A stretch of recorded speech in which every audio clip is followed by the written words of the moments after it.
一颗漂亮的黑松，朋友挖回来种养3年，没有定型，也没有进行逼压。今天到乡下帮他做一下。这个松比较有特点，它的上部枝干卷折比较自然，树树朝向比较明确，像这种松是很难得的。今天先给它做一个基本的裁剪定型，剪掉这些重复交叉枝，把空间清理一下，主要是把主干和主枝显露出来。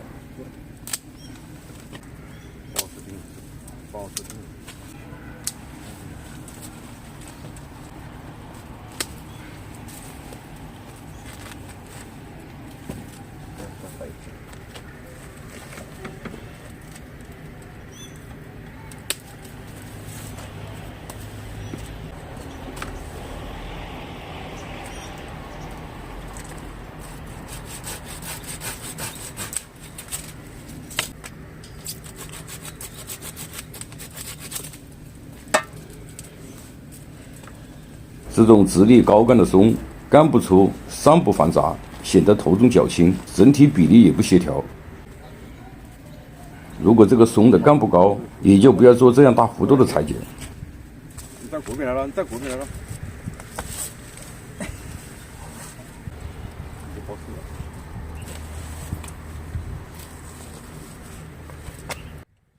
你不到位了，我这就。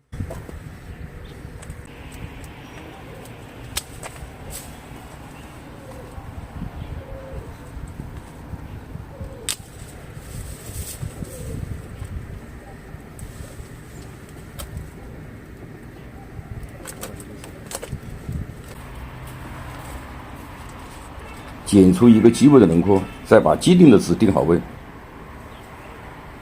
盆景整形好像下一盘棋，剪与定位就是其中的棋子，动哪一步都应该在整体的预想中。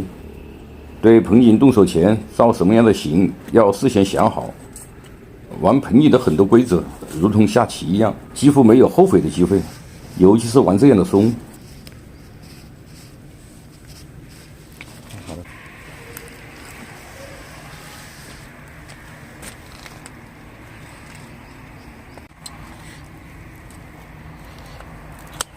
对呀，那个对了。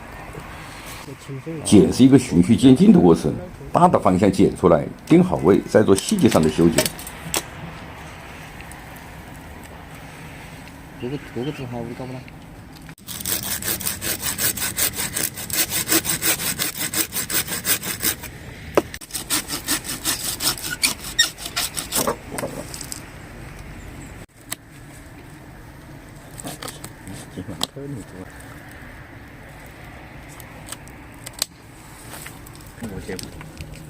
这种不高的松树比较好的表现形式是营造一种一风而动的舒适，把这个枝呈下跌趋势，弥补下端空间，其他的枝也顺这个方向进行调整，呈下飘趋势。重复出枝可以强调它的动感和整体的舒适。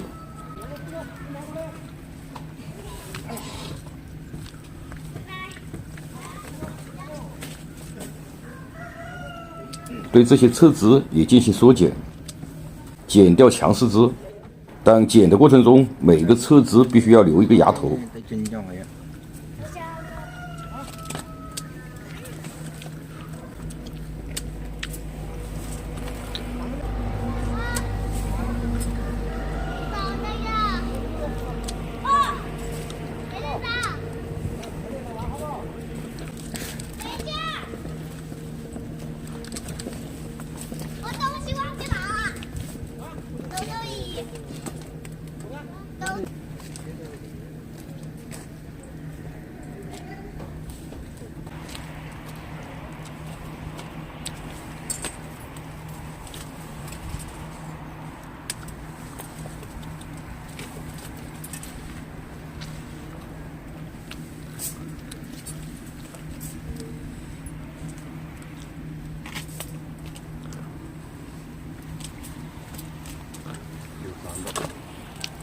这整个高个，好多的枝。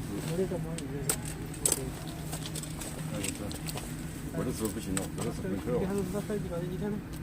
或者这个呢，或者直接背过来的，或者冒枝的，或者是明天活过来的，是吧？玩一下，把它弯过来，弯下来。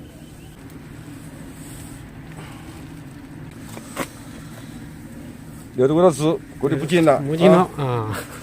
明天或者是确定它没死，把它一剪，或者是往这边走一下。最后想讲一下上菜松，挖松不是挖得越深越好，松树的成活在四周的侧根，保护好它的土球是关键。种下山庄重活是关键，但还要考虑它以后的上盆。